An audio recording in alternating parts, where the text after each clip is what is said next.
전날 이 건물은 사용금지 처분을 받았다. 그리고 오늘 약 5천 명이 이 건물에 출근했다. 모두가 출근한 직후 8층 건물이 붕괴했다. 완전히 무너지는 데 걸린 시간은 1분도 되지 않았다. 그날 아침 아무도 오늘이 마지막일 거라 생각하지 못했다. 어떻게 8층 건물이 이렇게 빠르게 붕괴했을까? 건물 이름은 라나 플라자. 방글라데시 수도 다카에서 가까운 사바르 지역에 있던 8층 건물이다. 이 건물 인원 대부분은 주로 3층에서 8층 의류 공장에서 일한다. 사고 전날 4월 23일 오전, 노동자들과 방문자들이 벽과 기둥, 개반 주변에서 길게 뻗은 균열을 발견한다. 손바닥이 들어갈 정도의 튼도 있었다. 누가 봐도 정상은 아니었다. 누군가는 사진을 찍어 현지 언론과 SNS로 퍼뜨렸다. 오후, 지역 행정당국과 엔지니어가 건물에 들어간다. 점검은 길지 않았다. 건물 사용은 위험하다라는 판정이 나왔다. 그날 바로 1층과 2층의 은행과 상점은 문을 닫았다. 추가 점검 전까지 출입 금지 조치가 내려졌다. 사건은 일단락되는 듯 했다. 아직까진. 그날 저녁, 의류 공장 관리자들이 노동자들에게 연락했다. 문제없다. 내일 정상 출근이다. 은행 및 상점과 정반대였다. 출근하지 않으면 월급 삭감이나 해고할 것이라고 했다. 그날 밤 일부 사람들은 출근하지 않기로 했다. 4월 24일 오전 8시 노동자들이 하나둘 건물 안으로 들어간다. 몇몇은 입구에서 멈췄다. 이거 더 커진 거 아니야? 괜찮은 거 맞아? 관리자는 말했다. 괜찮다. 빨리 들어가라. 어제 점검도 끝났다. 이 말에 대부분의 사람들은 믿고 안심했다. 결국 대부분 안으로 들어갔다. 하지만 빠진 사실이 하나 더 있다. 건물주 소헬 라나는 관행상 점검을 어영부영 넘겼다는 사실이다. 사건 전날 일반인이 보기에도 이상한 해당 건물을 신고한 결과 경찰이 왔다. 사실 라나 플라자는 의류 공장으로 건축 허가가 난 건물이 아니다.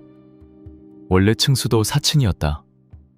건물주 소헬 라나는 기존에는 2층 은행 및 상가를 위해 상업용 건물 허가를 받았다. 하지만 3, 4층 의류 공장이 잘 되자 한 층 한 층 더 쌓아 올렸다. 허가는 받지 않았다. 그렇다고 몰래 쌓아 올린 것도 아니다.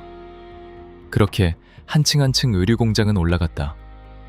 현재 8층까지 올라갔고 9층이 올라가고 있다. 전문가와 함께 건물을 확인하며 진입금지 조치도 내려졌다. 당연히 불법 증축도 문제됐다.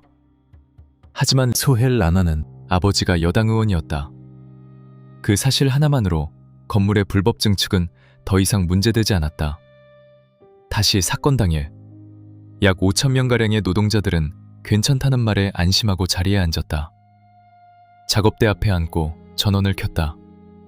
재봉틀이 돌아간다. 위층에선 발전기가 가동됐다. 층마다 비슷한 소리가 겹친다.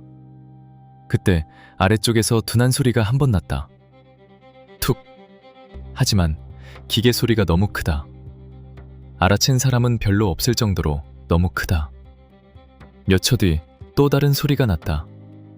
저저저. 책상 위에 올려둔 천이 바닥으로 미끄러졌다. 바닥이 조금 기운 것 같다고 느꼈다. 기둥 쪽에서 석고가루가 떨어지는 게 보였다. 사람들은 서서히 바닥이 아니라 자신이 기울고 있다는 느낌을 받는다. 어떤 사람은 뒤늦게 출근을 끝냈다. 모두가 일을 시작하는 그 순간 아래층이 내려앉았다. 그 위의 층이 연달아 따라온다. 건물은 옆으로 쓰러지지 않았다. 수직으로 한꺼번에 무너졌다. 시내는 순식간에 난장판이 됐다. 절규하는 소리가 울려 퍼지고 울부짖는 소리가 났다. 워낙 갑자기 일어난 일이라 아무도 탈출하지 못했다. 붕괴는 순식간이었다. 총 1분은 걸렸을까? 사람들은 재빨리 잔해로 달려갔다. 손으로 하나하나 콘크리트 더미들을 치웠다. 한 명 한 명 발견할 때마다 손을 붙잡고 끌어냈다. 한 명을 끌어낼 차례면 다른 소리가 울렸다. 사람의 목소리였다. 살려달라는 울부짖음에 사람들이 계속 달려왔다. 맨손임에도 잔해를 치우고 사람을 구했다. 중장비는 오는데 시간이 걸렸다. 결국 한참 동안 구조 작업은 동네 주민과 다른 노동자들이 맨손으로 진행했다. 시간이 지나 중장비가 도착했다. 경찰과 군, 소방대까지 차례로 도착했다. 구조는 수주간 이어졌다. 일정 시간이 지나자 구조는 시신수습으로 자연스럽게 넘어갔다. 일부 생존자는 72시간이 지나서야 발견됐다. 사망자 수는 매일 바뀌었다. 500명, 800명, 900명. 매일 같은 뉴스가 올라왔다. 뉴스 자막만 조용히 바뀌었다. 최종적으로 총 약 5,000명 중 1,134명 사망, 2,500명 이상 부상을 입었다. 왜 건물주는 불법 증축으로 층수를 2배나 올렸으며 그것도 건물 하중에 부담되는 공장을 지은 걸까? 방글라데시는 당시 의류 수출액이 전체 국가 수출액의 80%가 넘었다.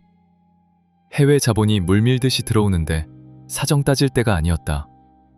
조금이라도 공장을 더 늘리기 위해 인정사정 없이 올렸다. 그 결과 라나 플라자가 탄생했다.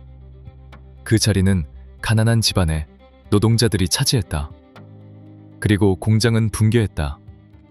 그 시각 건물주 소헬 라나는 현장을 떠났다. 사건 발생 이틀 뒤 인도 국경 인근에서 도주를 시도하다 체포됐다. 체포된 이후 과실치사 및 부정부패, 불법 증축 등 여러 부분을 재판받았다. 특히 재판은 붕괴의 위험을 알고도 건물을 가동시킨 점을 집중했다. 소헬 라나는 행정 잘못이다, 공장주 잘못이다, 내 잘못은 없다로 진술을 일관했다. 이 사실이 사람들을 더욱 분노하게 만들었다. 시민들은 거리로 나왔다. 피해자들은 보상금을 지급받았다. 하지만 지급 지연, 금액 부족, 대상 누락 문제가 반복됐다. 유럽을 중심으로 방글라데시 공장 안전 협약이 체결되기도 했다. 그 결과 수천 개의 공장을 점검하고 일부 공장을 폐쇄 또는 개선했다. 재판 결과 일부 공장 관리자는 유죄를 선고받았다. 일부 공무원은 경징계에 그쳤다. 건물주 소헬 라나는 지난 2017년 부정부패 혐의로 3년형을 선고받았다. 건물 붕괴에 대한 재판은 아직 끝나지 않았다. 라나 플라자는 무너졌다. 하지만 계약은 이해해주지 않았다. 아직도 납품 기한은 남아있었고 사람들은 출근했다.